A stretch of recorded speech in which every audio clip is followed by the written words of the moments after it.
The National Council for Women's Societies, NCWS Nigeria, is the mother organization of all female-focused organizations in Nigeria. They are saddled with the responsibility of galvanizing and coordinating activities of women so that they could effectively participate in governance, leadership, politics, and all that pertains to human existence within and outside the country. Our guest is Hajiya Lami Adamu, the National President, NCWS Nigeria. The program is Gender and Parliament, and I am Vivian Idekwefor.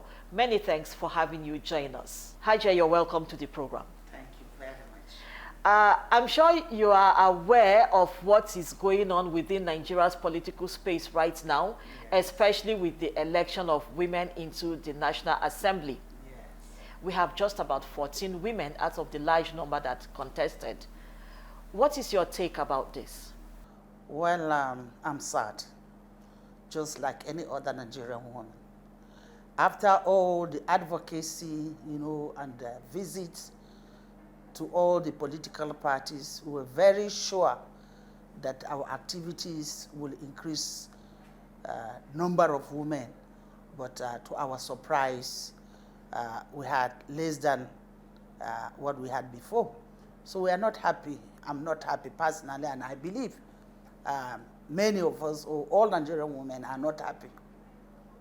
What do you think would have affected the performance of women at the National Assembly elections? There are so many factors, but number one, if you look at the ballot paper, you see few women. And this is not connected with the high price of the forms. Where it is free, they will prefer to give the men. And where you go and get it with the money is very expensive. That is one, the high price of the forms. Then we have observed during the election, there are a lot of intimidation, selling and buying of votes, and a lot of electoral malpractices, which, our women can never be part of it.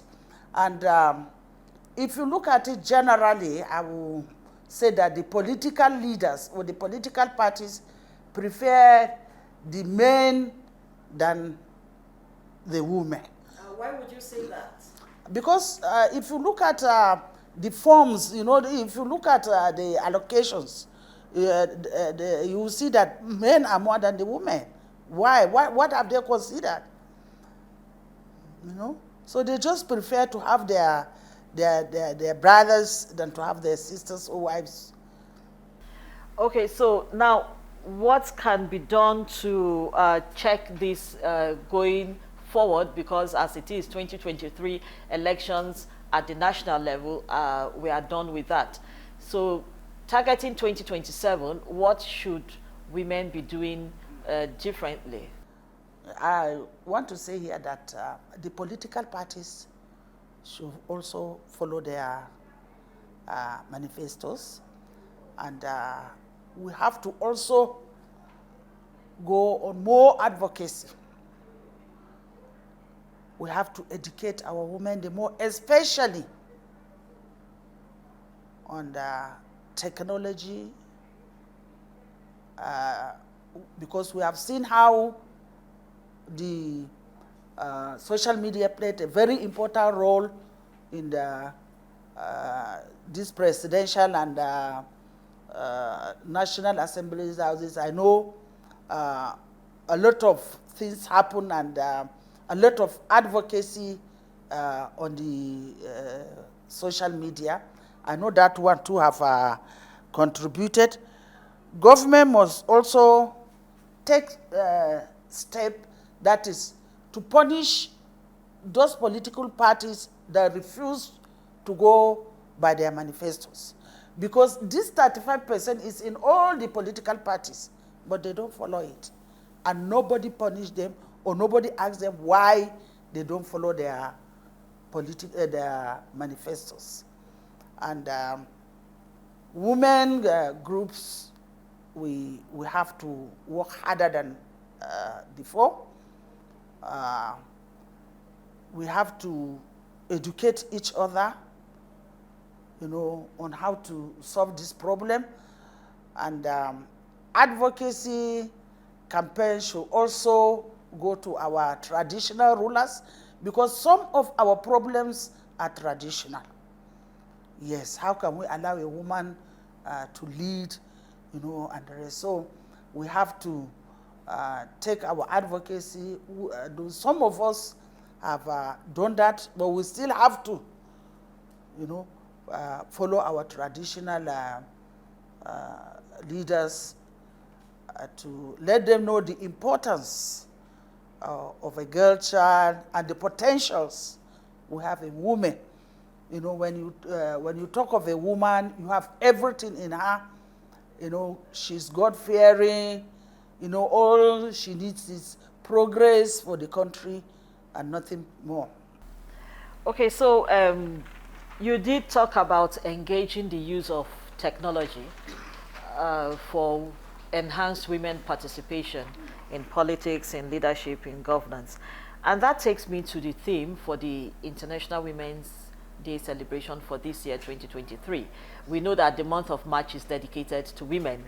Yes, so, and the theme is digital technology for gender equity, and with the campaign slogan, Embrace Equity. Now, your organization, the NCWS, is saddled with such a responsibility of bridging the gender gap. How is your organization engaging, or would engage, this theme for the cause that you are set for? We are advocating for technology education for our younger ones, especially at the grassroots from primary to secondary schools. And we also have prepared to have training for our women on the technology.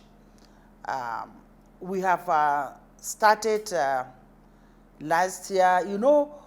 We had a lot of problems of communication during this COVID-19.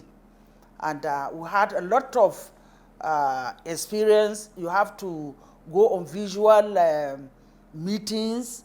You have to buy your foodstuff and the rest online. So all this gave us the idea that our women need to be trained on technology, especially our farmers, our local grassroots women. They have to know all these new innovations that is helping other women in other countries. So we are already on it. We have started a training. We are in collaboration with other NGOs that will assist us in seeing that we have educated our women, at least open a training institute or open a training center. It's never too late for you to learn.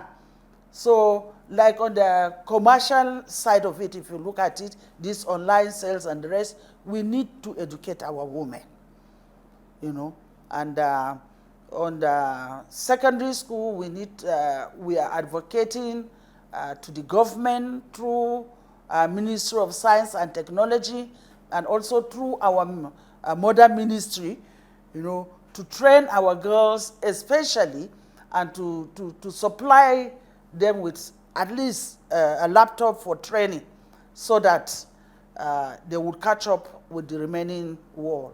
You're focusing on girls in primary and secondary school.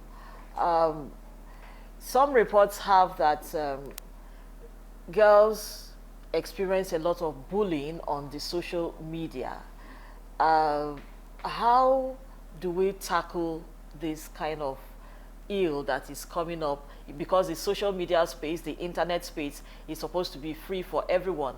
But some people just feel that because you are female, you shouldn't say this on the social media, you shouldn't post this type of thing on the social media, and then they tend to be bullying other users. What would you say women should do to protect themselves or assert their rights in the use of the social media space? That is another intimidation, and it's also part of the violence against women that we are trying to control. And that is why we want our own daughters too that are coming up to be trained so that we know how to control all these problems, and at least there is know how, if you know how to do it, nobody will stop you and nobody will control you. All these complaints we are receiving and the rest is because not many of them knows how to do it. But by the time we're being trained, I believe all this intimidation and violence will go. The NCWS. What is the NCWS giving the women this year? The advocacy on participation of women is something we have started and will continue to do it until we have reached the promised land.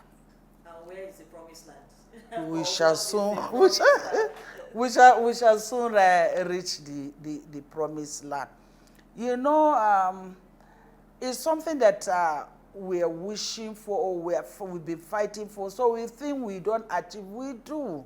But only that because we expect much, right? You know, in those days, you can't even see a woman sitting with men to discuss. It's a taboo in some traditional institutions. But today, you know, we had many of female speakers, you know, that have controlled the whole chamber. You know, we have so many of them. So I believe we will one day reach the promised land. The National Council of Women's Societies, Nigeria, we are on this advocacy and we shall continue. You know, we have our branches and chapters in both state and local government area. So for communication, you know, it's a fast way of passing, and we have achieved a lot through advocacy. But you know, most of our problems are men-made problems. Because, why do you say so? Yes, because if you look at it, give us form, we will buy form. So they will say no, they will give you free. At the end of it, you will not get the free form. Or they will put a lot of money that the woman cannot pay. Or put a meeting in the middle of the night, or 1 or 2 o'clock. You know, but thank God, we have gone far with this advocacy of refusing to attend a meeting because of intimidation, or we have our own security arrangement, or we have enlightened our women that they should not miss any meeting. They should not miss any meeting because the men put it in the night. So we also have a plan of empowering women, because most of our problems, if you look at it, is financial, you know, and we intend to help our women on how to be self-reliant. We've been on it and we'll continue, and I believe it's helping our women, especially from the grassroots. So we will take a break now. When we return, we will talk about women empowerment specifically. More so because we keep hearing women empowerment, and it has become like some sort of a slogan, you know. So we would like to know exactly, in specifics, the kinds of women empowerment, what all these amount to, and if actually they are actually making the impact that you did intend them to. The program is Gender and Parliament. We'll return after this break.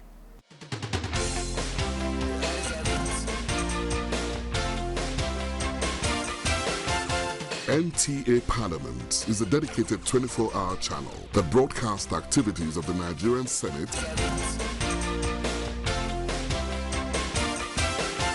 Federal House of Representatives, and all the 36 state houses of assembly. NTA Parliament, strengthening Nigeria's democracy.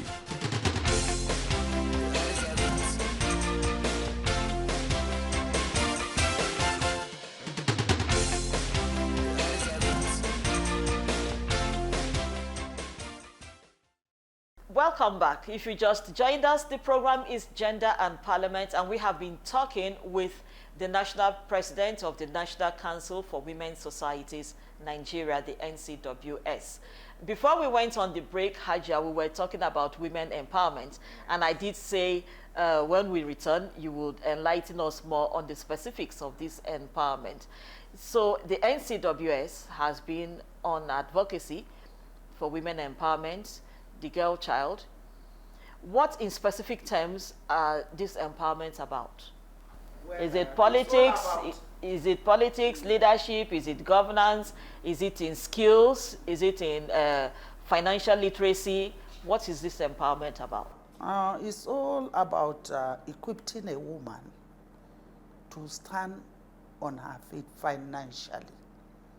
And the National Council of Women's Society is really working on it, because after going through or checking some of our challenges, 70% you see is financial backwardness or financial problems. So how do we equip these women? How do we help them to stand on their feet? National Council of Women's Societies Nigeria presently is collaborating with National Directorate of Employment. We have started in Kano State. About 50 women are training on different skills acquisitions. And when they finish, they will now go back to the grassroots, like training the trainers is what is taking place now. So it's all about helping a woman to have something doing. When you have something doing, you have your revenue, you have your means of solving your livelihood problems. You will have less problems, especially even the domestic violence and the rest. When you have something to help to the family growth, when you have something to help, to association, to support your fellow sister, to stand on maybe counselorship and the rest, So when she is well equipped and she has something doing, I think it helps a lot of problems. We also did talk about, you did make a point about money in politics. Yes. And that's, you did say, could be one of the reasons why many women did not make it to even contest. Yes. Because they could not afford the nomination forms and all that. How do we address money politics in Nigeria? Well, I want to say here that this is another ugly situation that we need to tackle. And not only at the national level, we have to start from what level? Using money to get delegate or force delegates to choose a candidate, is the number one problem. Because once they use that money, once they use this delegate and give them money, there is no how we can change it at the top. So I want to say here that we must start working from the grassroots. We have to stop the idea of this money for primaries. The whole system is corrupt, and no woman will go for that. So we have to, from what level? It has to be 50-50. Yes, let's work for 50-50 and see how they can use money again. And everybody is now fighting or jumping to get to be a party delegate, so that he will go and enrich himself. So that system is too bad. It's too bad. There is no how, we can build our homes or build Nigeria with this type of attitude. We have to change it, and I'm calling on all NGOs, all women organizations to team up so that we'll start working from the grassroots, yes, on this money matter. A while before we came, we had the news that Nigeria lost the first female senator, Senator Franca Afebua. And in the course of discussing with you before we started the program, you did mention that you met with her some time back.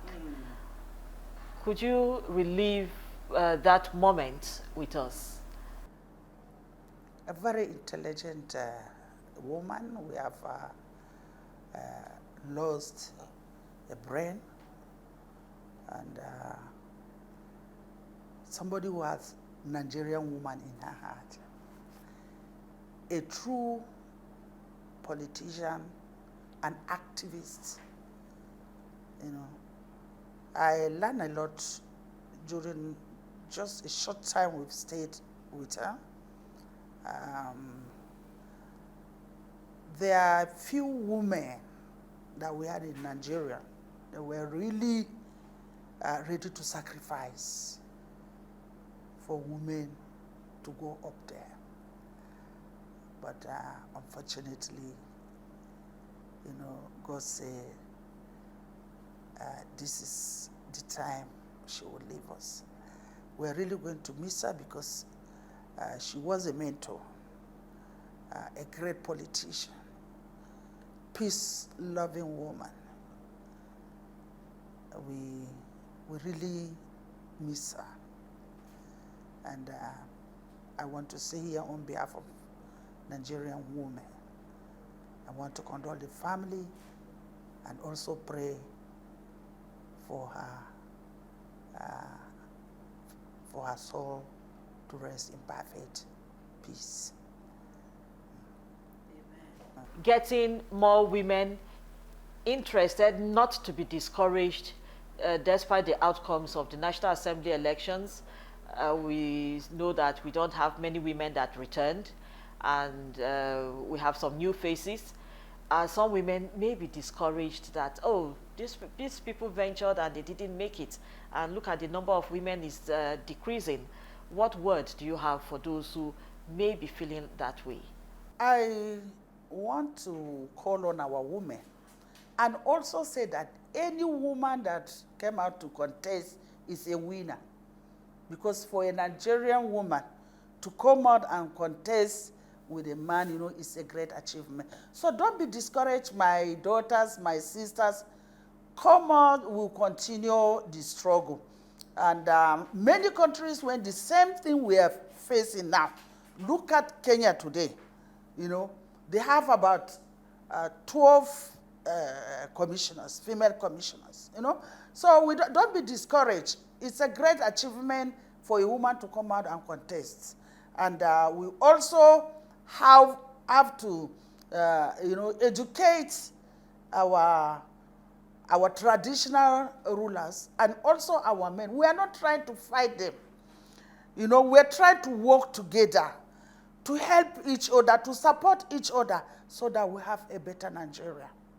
Council of Women Societies Nigeria is here for you, and we are going to work together. And if you have any problem and you need our support, our office is for you. Please come so that we join hands together and fight for our right. Thank you so much for coming on the program, the National President, National Council for Women Societies Nigeria. Thank you so much, Hajiya Lami Adamu. Well, you did hear it all firsthand from the National President of the NCWS. Send us your feedback, send us your comments on the contacts scrolling on your screen, and do engage us on the social media handles also scrolling on your screen. My name is Vivian Itekpefo. Many thanks for having you, and see you next week.